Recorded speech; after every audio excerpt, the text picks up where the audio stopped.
Good morning, one and all. I am CS.Nair. I welcome you all to my English literature channel for CBSE Class 12. Today, I plan to take the poem My Mother at 66 by Kamla Das. Before I go into the poem, I would like to make it clear to you that I have segregated this poem into some segments. The first one is, the first part that I'll be dealing with is a scene, the set, how the poem and where the poem, when the poem was set up. Then next, I will explain to you a little bit about the poet. Then we will go to the poem itself. After that, I will explain to you the characters that we may come across in the poem, then the poetical devices used in it. Then we will come to the explanation of the poem line by line. Before we conclude, we will give you a summary of the poem, then a conclusion with the remarks how we see the poem and what values we learn from it, etc. Then the second section, main section, I'll be dealing with, rather explaining to you the important questions, and the next thing we will do is that we will have some extract to explain with reference to the context. This is the way we are going to see this poem. So, to tell you about the scene is set up in a moving vehicle, a passenger car, and it is on the way to an airport. The characters in the car are an aged mother and her daughter, grown up daughter, matured. Then we have to see the poet. The poet is Kamala Das. We normally know her as Kamala Das, but in Kerala, she was known as Madhavi Kuti, and later on, she joined, rather, she converted into Islam and took the name Surya Kamala. Now, Kamala Das born in 1934 in Kerala. She writes in English and Malayalam. Her mother also was a well-known writer. This poem is a one whole sentence. It is punctuated with commas only, no full stops. An almost 20-line poem with no full stops may give you some problem. Need not.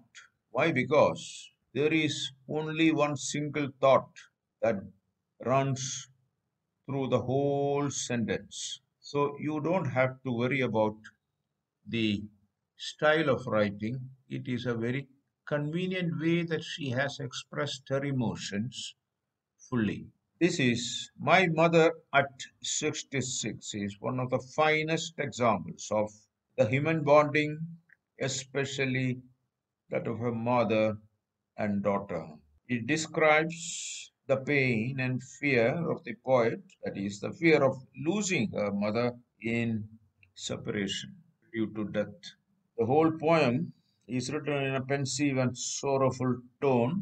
The theme of death and final separation is dealt with in the poem. Then, the poetical devices used in this poem are nothing very complicating. They are all very basic ones like simile. You will come across simile when you read the poem and come to the line, ashen like that of, or as a late winter's moon. Then she has used metaphor, the children spilling out of their homes. And also you can use metaphor for driving from my parents' home. Then she has used repetition, smile and smile and smile. Also alliteration. Again, the repetition of S sound. Smile, smile, see you soon. Then we can see the imagery used very effectively when you see the children running out, etc., and the trees moving, sprinting. It suggests one part of your sights, whatever she saw from the car, and a contrast is made here that suggests the youthfulness of the children and a death-like figure, rather feeble and weak figure of mother.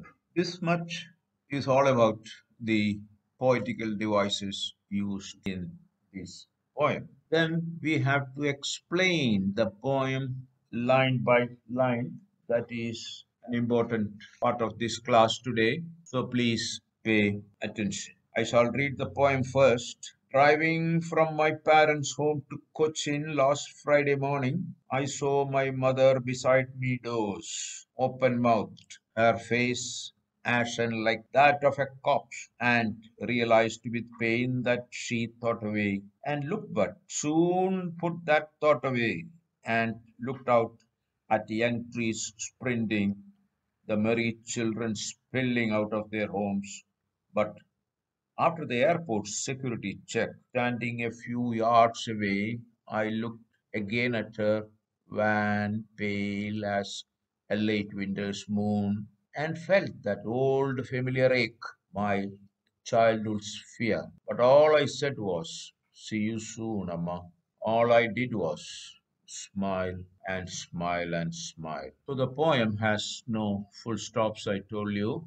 They are just connected by commas. And at the end, she has used dots. Normally, in a periodic sentence, we use three dots. But here you can see six dots. It signifies that the process is not complete. The meeting and separations in life are natural things. When meeting happens, the people are happy. When separation takes place, people are sad. But this both we have to know how to handle. We have to deal with it with some kind of balance. You will see in this poem how the poet balances her emotions. It is quite natural.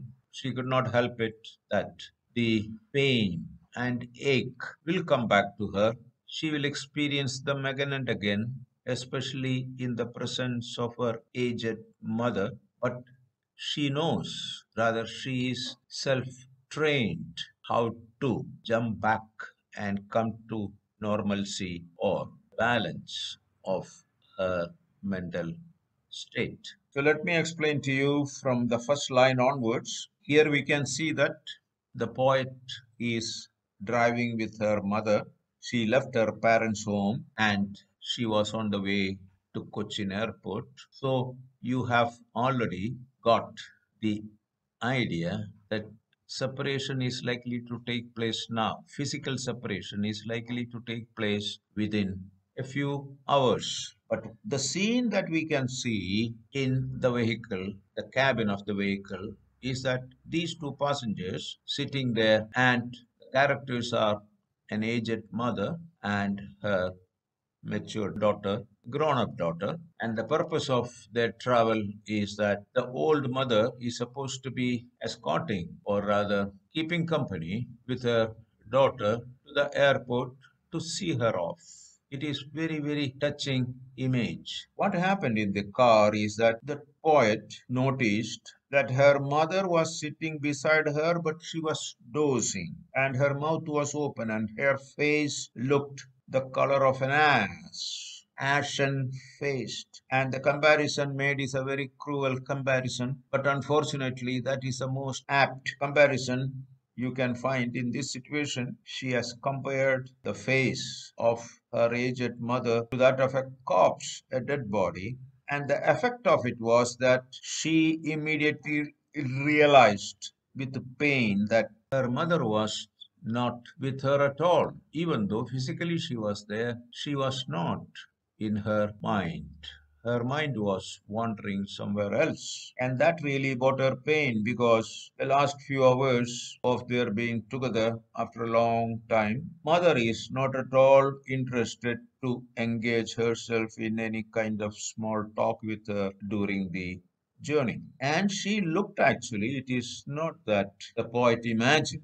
By looking at the face of her aged mother, the poet could really believe that her mother was not with her. But then she immediately put that thought away because that is a negative thought. And if she allows that thought to remain in her mind, she is allowing herself to go into depression. But she knows the trick, as I told you before, how to regain her balance immediately with some positive thoughts. She looked out of the window of the vehicle, moving vehicle, and what she saw was really refreshing, pleasant. The sight that she saw outside was enough to somewhere or other reduce the pain she felt or realized in the cabin with her mother. What she saw was that the young trees sprinting, the merry children spilling out of their homes. Very beautiful images are used here. It is a sight sensation is used, sight sensation. So young trees full of energy. That is why they were running, sprinting and running. And the merry children spilling out of their homes, merry, very happy children, they have no thing to worry about. Nothing to worry about. They were all merry, very happy. So a total contrast is brought about here. But again, but very strongly used here as a conjunction. But what happened?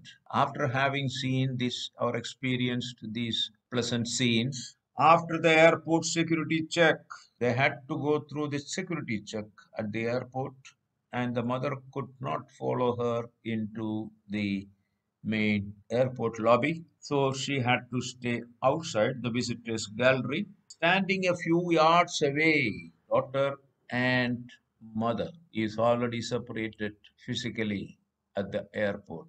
She looked again at her. Again, we are just getting the visual, the visual sense, sight. When she looked at her again, there was no change. Maybe she expected some change in the expression on her mother's face, but there were none. Her face was wan, means totally blank, colorless, pale, you can say. White means this is really not a very pleasant face. As a winter's moon, the comparison used here is a beautiful and very deep comparison. A late winter's moon. A moon is that is almost about to disappear, and we can only expect a moon to be there, but we cannot see that moon because of the thick fog and mist, whatnot, of the winter. But the same moon was a very beautiful moon only few days before when she was full and bright in the sky. But today, the same beautiful moon has lost her beauty and she is almost in the last leg of her appearance in the sky. The same way, this simile is a very beautiful simile. Mummy also might have been a beautiful woman in her younger days, but now as the moon, she also progressed in age and came to an age, a time when she has become not all that beautiful, so to say, but then the beauty is hidden. Beauty is in the heart, it is still there. But that did not satisfy the poet. She felt that old familiar ache, my childhood's fear. She had this fear right from the childhood onwards whenever her mother used to leave her alone even for a few seconds. That is normal with all the babies. They always feel the absence of their mothers whenever mother leaves them alone, and they create a lot of what you call uh, troubles for everybody. They will howl, shout, and cry for mother, and the same thing she also used to do. That is out of fear she was making that kind of what you call scenes in her mother's absence. The same fear came back now also because mother is mother, daughter is daughter, however old they may be. But as a grown up woman now, she had that much wisdom not to show her fear on her face so that mother might get upset. What she did was she hid her fear with these words, "See you soon, Amma," to console her that, "Mother, this is only a short separation. I'll be meeting you soon." All I did was smile. So she used verbal as well as physical communication with her in order to encourage her, even though she was suffering very, very unbearably in her mind. She wanted her mother to know that everything will be fine. All I did was smile and smile and smile. It was an artificial smile, but she had to do that in order to see her mother was not upset. This is a poem, very beautiful poem, and very nicely written. You will be really, really able to answer any questions coming out of this poem because it is, of course, it is about the different stages in our life, different stages growing up, old age, death, separation, etc. But as we grow up, we become more and more matured and we may not feel or show our emotions openly. But the truth is that the pain and ache is always there. You can see. Now, the poet is a grown up lady with her own children, so she knows how a mother is supposed to be treated, how to avoid anxieties, how to avoid her having any kind of fear in her mind about the children. The children should behave in that way. This is what a mother expects, rather, a duty of our children to see that their mothers are always in good spirits as far as possible. This is our first and foremost duty towards our mothers. The poem brings out this message very, very clearly. Now, here you can see the pain of suffering, the separation. Separation is inevitable. Now, you can see the third line. I saw my mother beside me, doze open mouthed. It was only dosing. She was only dosing, but that is just a kind of a mild sleep, you can say. But the sleep is supposed to be a temporary death. Watch it. We go to sleep every day, but that is only a temporary death. But then a day will come when the death itself is upon us, and death is permanent sleep. That is the significance of that cruel simile she used here. I saw my mother beside me, doze open mouth like, her face ashen like that of a corpse, and realized with pain. She just immediately made it a little milder that her thoughts are far away from me. No way she wants to engage with me in any kind of small talk while we are traveling towards the airport. And that brought her a lot of pain too. So there is pain here, a lot of pain, all because of separation. Separation. Because finally she knows permanent separation will come, it is inevitable. But I'm sure on that day also she will find some positive things to console her and keep her in equilibrium. Now, this is a beautiful poem, my dear children. I really, really enjoyed reading this and explaining to you. So, I hope you got a little something more than what normally used to get by going on YouTube and attending classes. You may continue doing it, but please come to my channel also sometimes and see if you can get at least 1 or 2 points extra from here that may bring you more marks in your examination. So this much is my explanation, and you can important questions and explain the reference to the context. I will put it down in writing in my channel, YouTube channel. So you will get it. You will get the information. But please send me if you have any queries, any comments, anytime. You can contact me on phone or you can send me email or you can come on my channel and put it in the comment column. I will attend to it and I shall reply you. And I shall try to help you the best way I can. I promise you that. Then please subscribe if you like to and click on that like also if you like it, and also notification if you like, put on that bell also. Everything will be done according to the normal procedure of YouTube channel.